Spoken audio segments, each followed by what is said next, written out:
नमस्कार।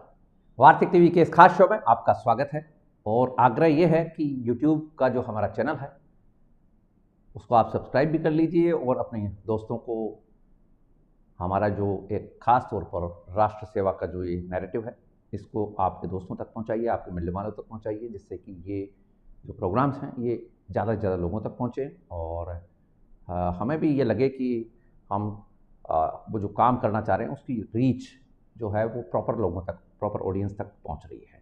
तो शुरुआत कर रहे हैं प्रोग्राम की और आज के इस प्रोग्राम में हम बातचीत करना चाहेंगे अरविंद केजरीवाल की। लगभग 6 महीने बाद, 177 दिन के बाद, यानी यदि 2-3 दिन और होते तो पूरे 6 महीने हो जाते। तो 6 महीने के बाद अरविंद केजरीवाल दिल्ली के मुख्यमंत्री जो रहे उनकी आज जमानत पर रिहाई हुई है। ये खबर है, लेकिन इससे पहले एक देश के लिए अच्छी खबर आपके समक्ष रखना चाहते हैं। ये खबर हमारे देश की, हमारी संस्कृति की जो गरिमा है, जो प्राइड है, उससे जुड़ी हुई खबर है।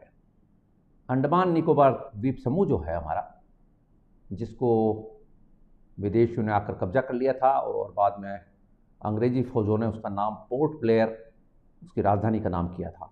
और अंडमान निकोबार तो रहा है, अब इसकी जड़ें बहुत गहरी हैं। वैसे हमारी इसकी जड़ें बहुत वैदिक काल से चली आ रही हैं, लेकिन वो कभी बाद में बात करेंगे। अंडमान निकोबार का असल में ये नाम पड़ा क्यों और इसको अंग्रेज भी चेंज नहीं कर पाए, इसका कारण क्या था, ये कभी बाद में बात करेंगे। लेकिन आज बात करते हैं अंडमान निकोबार द्वीप समूह की जो राजधानी है पोर्ट ब्लेयर, उसका नाम बदल दिया गया है। भारत सरकार ने हमारे देश की जो संस्कृति है उसके अनुसार इसका नाम रखा है और अब ये जो नाम रहेगा ये श्री विजयपुरम रहेगा। तो अंडमान निकोबार द्वीप समूह की राजधानी पोर्ट ब्लेयर में, जहाँ पर हमारे स्वतंत्रता संग्राम सेनानियों को सेलुलर जेल में रखा गया, बहुत तंग किया गया, वीर सावरकर जैसे जो वीर योद्धा हुए उनको वहाँ पर बहुत यातनाएं दी गई। जो आज़ादी की जंग के असली सिपाही थे, जो अंग्रेज़ों से क्रांति के तहत अपनी हक मांग रहे थे और कह रहे थे कि अंग्रेज़ों तुम्हारा यहाँ क्या काम है, यानी ब्रिटिश जो हुकूमत है उसका क्या काम है। बाकी जो फैसिलिटेटर्स थे वो मज़े कर रहे थे जेलों में और जेलों के बाहर भी मज़े कर रहे थे, लेकिन वीर सावरकर जैसे जो लोग थे उन्होंने वहाँ बहुत कष्ट पाए। तो अब वैसे आप हम सब जानते हैं कि अंडमान निकोबार द्वीप समूह के इर्द गिर्द जो द्वीप हैं उनके अब नाम हमारे जो शहीद हैं, जो असली जो हमारे आज़ादी के जो रक्षक थे, जो सुरक्षा करने के लिए खड़े हुए थे, उनके नाम से करने का संकल्प भारत सरकार ने किया हुआ है। तो आज जो गृह मंत्रालय की तरफ से जारी हुआ नोटिफिकेशन, उसमें पोर्ट ब्लेयर का नाम श्री विजयपुरम कर दिया गया है। आप हम सबको पता है कि अंडमान निकोबार द्वीप समूह वही जगह है जहां नेताजी सुभाष चंद्र बोस ने पहला झंडा आज़ादी का वहां फहराया था।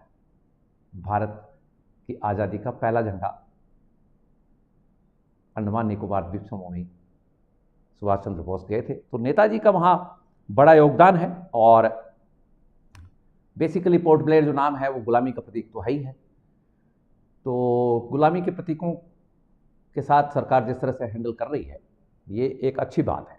अब कई लोग इसमें कई तरह के तर्क देते हैं कि नाम बदलने से क्या होगा, गुलामी तो रही है। लेकिन हम किसी भी देश में जाते हैं तो ऐसा नहीं है कि वो देश शुरू से ही अपनी उस पर खड़ा है। आप यूरोप के जितने भी देश हैं, अरब के जितने भी देश हैं, ये सब किसी न किसी टाइम जीते गए हैं। आप इंग्लैंड को ही ले लीजिए, ब्रिटिश हुकूमत जिसको बारे में कहा जाता है कि वहाँ कभी सूरज अस्त नहीं होता था, लेकिन इतिहास जानने वाले जानते हैं कि 8वीं शताब्दी तक नॉर्वेजियन और बेल्जियम के जो लोग थे, डेनमार्क के जो लोग थे, वो जाकर वहाँ अपना राज कर चुके थे, लूट चुके थे, खूब खदेड़ चुके थे इंग्लैंड के वासियों को। और पूरे जो ब्रिटेन है इसके एक तरह से चाय जब वो जाकर हिला देते थे, चाय जब जाकर जिसको कहते हैं जैसे आक्रांता जाता है तो काम हो। यूरोप के जितने भी देश आप, you name it and you have it. अरब जो अपने आप को बड़े वो सुपर फन्नेखा मानते हैं कि साहब हमारे, हम तो कभी हारे ही नहीं, कई बार डिफीट हुए हैं, यहां तक कि मक्का के ऊपर हमले हुए हैं। तो ऐसा नहीं है, लेकिन जैसे ही वो लोग गए आक्रांता, या आक्रांता सेटल हुए तो वहां की जो संस्कृति थी उसने उनका नाम वापस से अपना कर लिया। रोमन साम्राज्य के टाइम यूरोप के बहुत सारे जो देश हैं वो सारे लगभग रोमन साम्राज्य में ही आते थे, वो सब नाम बदल दिए उन्होंने अपने, वापस से अपनी उस पर आ गए, अस्मिता के ऊपर आ गए। चाहे वो ग्रीस ले लीजिए आप, चाहे इंग्लैंड ले लीजिए, चाहे स्वीडन ले लीजिए, ये सारे देश वैसे के वैसे, पोलैंड ले लीजिए। तो कहने का हमारा मतलब ये है कि जो लोग इस बात की निंदा करते हैं कि नाम बदलने से क्या होगा इसमें नाम में बहुत कुछ रखा है। कई लोग कहते हैं नाम से क्या होता है, लेकिन हम उस परंपरा के लोग हैं कि नाम से ही सब कुछ होता है, इसीलिए नामकरण किया जाता था पहले, और आज भी नामकरण हम करते हैं। हमारे बच्चों का समझ लीजिए, हमारी जगहों का, हमारे मकान के बाहर भी लिखवाते हैं बोर्ड, गली क्या, सबका नामकरण होता है। नामकरण के पीछे एक दृष्टि होती है, एक फिलॉसफी होती है, एक विचार होता है। तो पोर्ट ब्लेयर के पीछे जो विचार है वो ये कि हमारे जो स्वतंत्रता संग्राम सेनानी थे उनके नाम से अब ये सिलसिला चालू हुआ है। और 2018 में जब प्रधानमंत्री मोदी वहाँ गए थे तो अंडमान निकोबार का जो हैवलॉक द्वीप है, नील द्वीप है, रॉस द्वीप है, इनके नाम बदले थे। हैवलॉक द्वीप को स्वराज द्वीप का, और नील द्वीप को शहीद द्वीप, और रॉस द्वीप को नेताजी सुभाष चंद्र बोस द्वीप नाम दिया गया था। और ये जो नेताजी की 126वीं बर्थ एनिवर्सरी थी पिछले साल 23 जनवरी 2023 को, इस एनिवर्सरी के ऊपर, ये जन्मदिवस था नेताजी का 126वां, इसके ऊपर अंडमान निकोबार के 21 द्वीपों का नाम परमवीर चक्र विजेताओं के नाम पर करने का फैसला भी हुआ था। तो ये इतिहास की बात है कि नेताजी का वहाँ से क्या लगाव है। तो आज गृह मंत्रालय ने नोटिफिकेशन जारी कर दिया है, और इस द्वीप का वैसे चोल साम्राज्य से भी बहुत गहरा संबंध रहा है। हमारी जो साउथ की जितनी भी राजधानियां हैं उनका बहुत बड़ा वहाँ, हमारे कोई टाइम में तो वहाँ नेवी का एक तरह से बेस था जब राजाओं का राज था, ब्रिटिश हुकूमत, या कि आप समझ लीजिए ये जो इस्लामिक आक्रांता आए उससे पहले। और यही वो जगह थी जहाँ से चोल साम्राज्य के राजा लोग कंट्रोल करते थे कंबोडिया तक। तो ये भी एक इसका इतिहास है, इसके पहले का भी इतिहास है। तो ये वहां जो रहने वाली जनजाति, जिसको आजकल आदिवासी कह दिया अंग्रेजों ने, और वो बाद में हंटिंग वंटिंग का ही अब जैसा आप पढ़ा देते हो, जैसा आप कन्फाइंड कर देते हो, वैसे ही फिर लोग रह जाते हैं। तो वहाँ की जो जनजातियां हैं वो भी आप यूँ समझ लीजिए इसको भगवान रामचंद्र जी से भी उनका जुड़ाव है। अब तो उनको आदिवासी कहकर अलग ही धारा ही अलग कर दी है, मुख्य धारा में रखा ही नहीं, क्योंकि अंग्रेजों ने तो अमेरिका में भी, ऑस्ट्रेलिया में भी, कनाडा में भी, मैक्सिको, ब्राज़ील में भी जो अबोरिजिनीज थे वहाँ के, जो मूल निवासी थे वहाँ के, उनको कन्फाइंड कर दिया और वो जंगलों में ही रहते हैं आज भी। तो अंडमान निकोबार द्वीप समूह मान लीजिए, गोवा मान लीजिए, गोवा में भी अभी हाल तक ऐसे ही हाल थे कि कुछ इलाके ऐसे थे जहाँ जनजातियाँ रहती थी। और तो कहने का हमारा मतलब ये है कि मेन स्ट्रीम की जो जीवनचर्या है उससे अलग कर दिया। तो अंडमान निकोबार भी उस तरह की जगहों में से रहा है।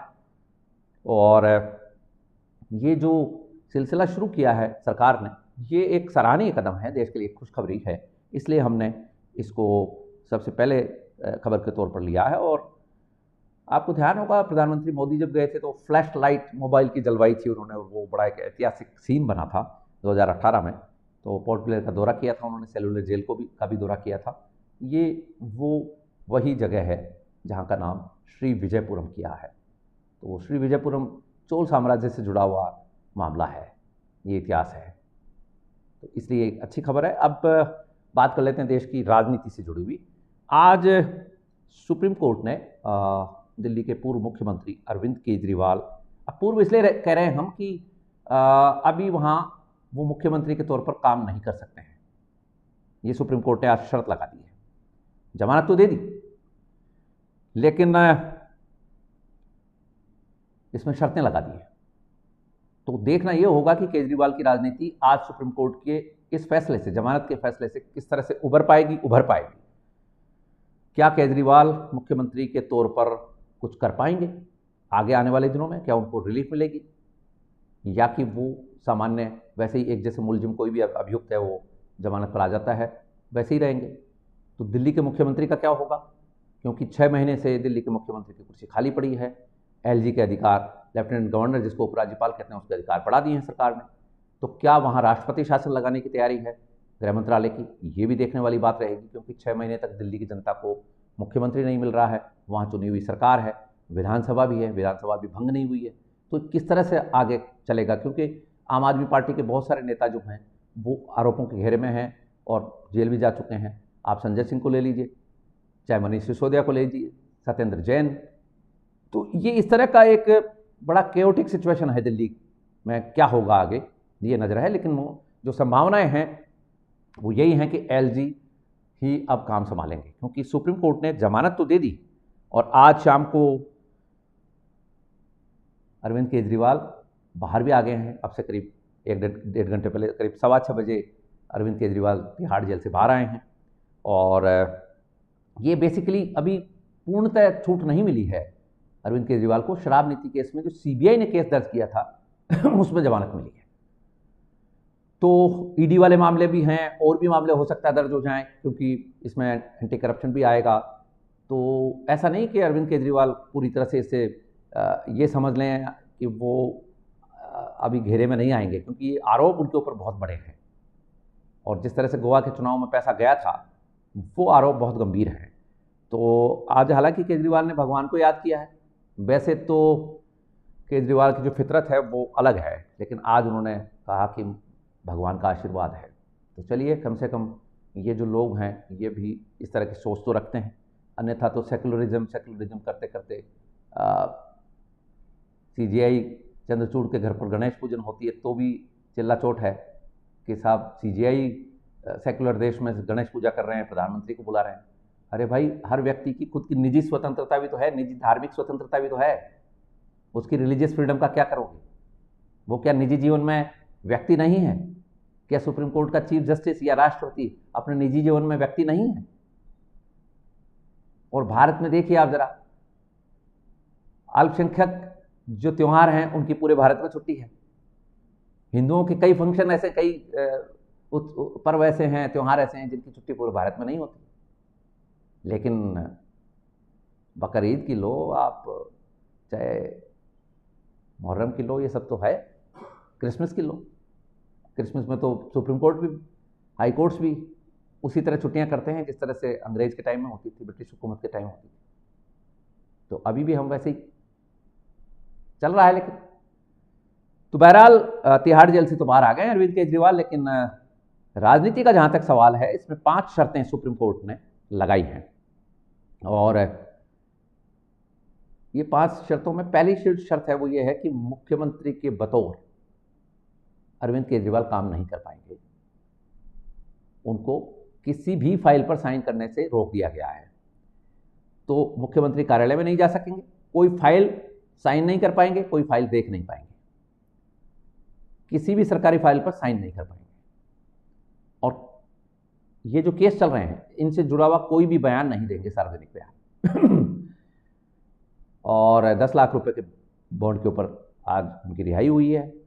और बाकी तो जो आमतौर पर जमानत के साथ में शर्तें होती हैं वही शर्तें अरविंद केजरीवाल के लिए। लेकिन जो मोस्ट इंपॉर्टेंट चीज़ है वो ये है कि जमानत ने अरविंद केजरीवाल को क्लीन चिट नहीं दी है, अभी वो अभियुक्त ही हैं। यदि ऐसा होता कि वो अभियुक्त नहीं मानता सुप्रीम कोर्ट, क्योंकि उनकी अरविंद केजरीवाल की गिरफ्तारी को अवैध बताने की याचिका दर्ज हुई थी, गिरफ्तारी को अवैध बताया और जमानत की याचिका दोनों साथ लगाई गई, उसको नहीं माना है, गिरफ्तारी को अवैध नहीं माना है। गिरफ्तारी को यदि अवैध मान लेता कोर्ट तो सीएम की कुर्सी इनकी जो थी वो बहाल हो जाती, लेकिन ऐसा नहीं हुआ।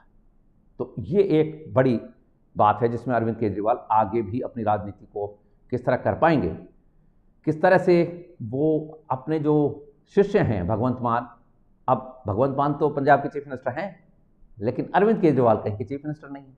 तो इनकी जो पॉलिट ब्यूरो है उसमें अरविंद केजरीवाल की स्टैंडिंग क्या रहेगी? आम आदमी पार्टी के जो संयोजक बने हुए हैं वो सर्वेसर्वा बने हुए हैं, उसका क्या हाल होने वाला है? क्योंकि हर जगह आप हम सब जानते हैं कि पावर गेम तो चलता है। तो क्या अब भगवंत मान आम आदमी पार्टी के चीफ बनेंगे या इन्हीं में से किसी को मिलेगा घूम फिर कर, या अरविंद केजरीवाल की पत्नी को?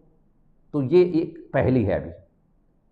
क्या परिवार में ही रहेगी पार्टी, या कि ये जो जिस तरह की राजनीति करने के लिए आए थे नेपोटिज्म के खिलाफ, राहुल गांधी को पप्पू बताने वाले जो लोग हैं, तो ये क्या करेंगे? क्या सोनिया गांधी, प्रियंका गांधी, राहुल गांधी से अलग हटकर कोई राजनीति करना चाहेंगे ये लोग, या अरविंद केजरीवाल अपनी पत्नी के थ्रू बाद में आएंगे राजनीति में? क्योंकि ये जो केस है ये तो मजबूत है। यदि ऐसा नहीं होता तो सुप्रीम कोर्ट आज हो सकता था कि गिरफ्तारी को इलीगल ठहरा देता, लेकिन कोर्ट ने कुछ तो देखा है, साफ कह दिया उन्होंने कि नहीं, जमानत दे सकते हैं।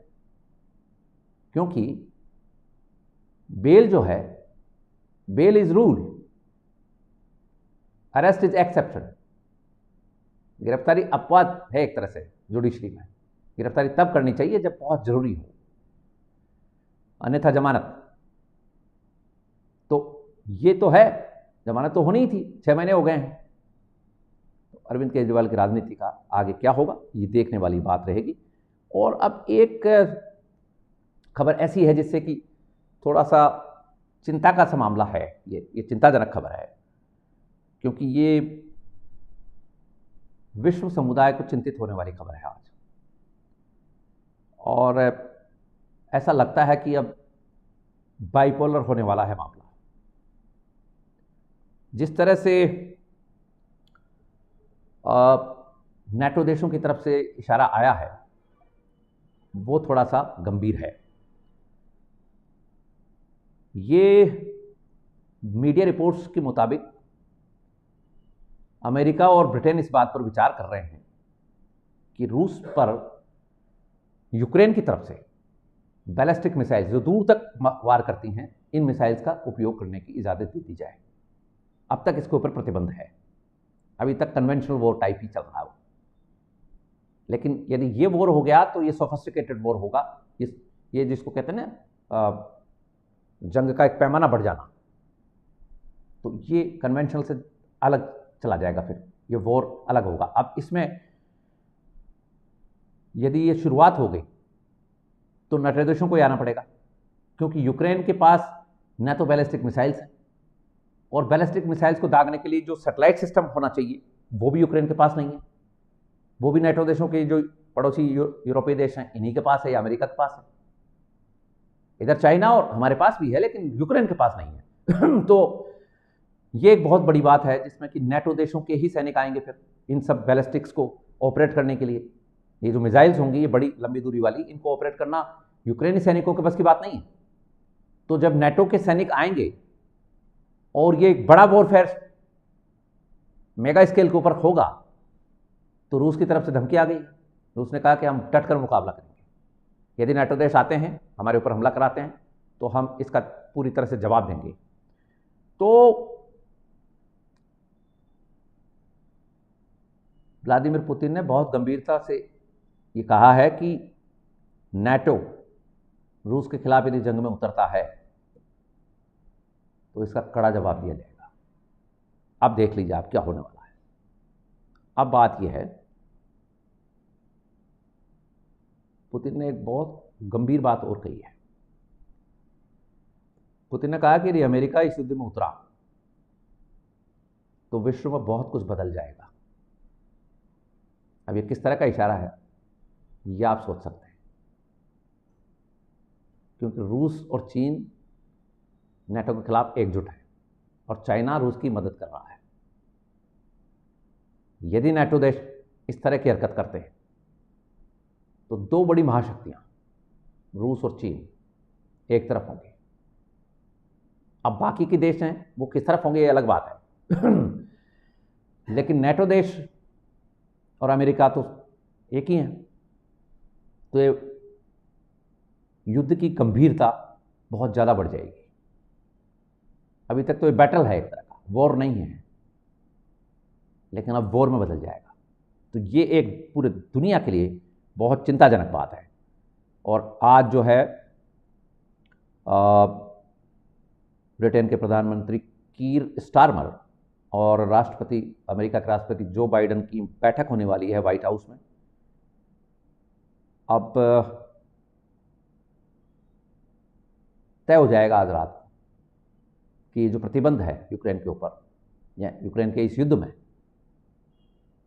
लंबी दूरी का जो मिसाइल्स हैं उनका उपयोग का जो प्रतिबंध है भी, इसको दूर किया जाए या नहीं।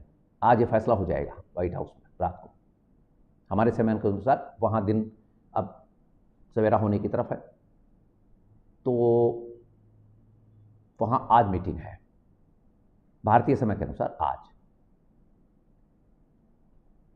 अब देखना यह होगा कि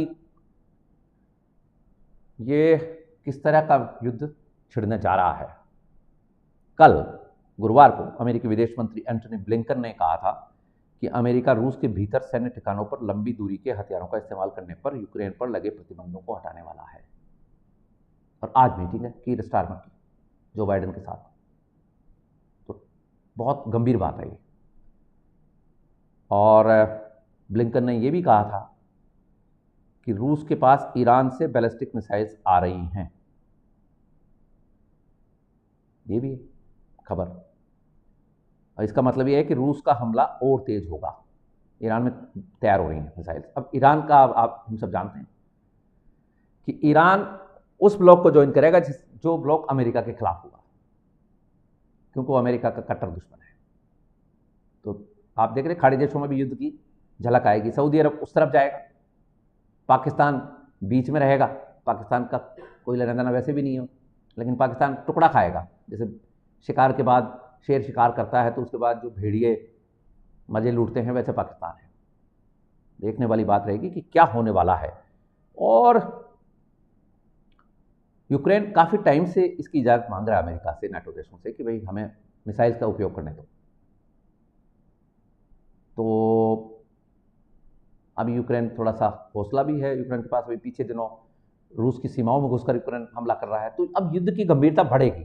कहने का मतलब हमारा यह है, आज रात को देखना होगा कि अमेरिकी राष्ट्रपति और ब्रिटिश प्राइम मिनिस्टर क्या तय करते हैं और आगे क्या रवैया रहेगा, ये देखने वाली बात रहेगी।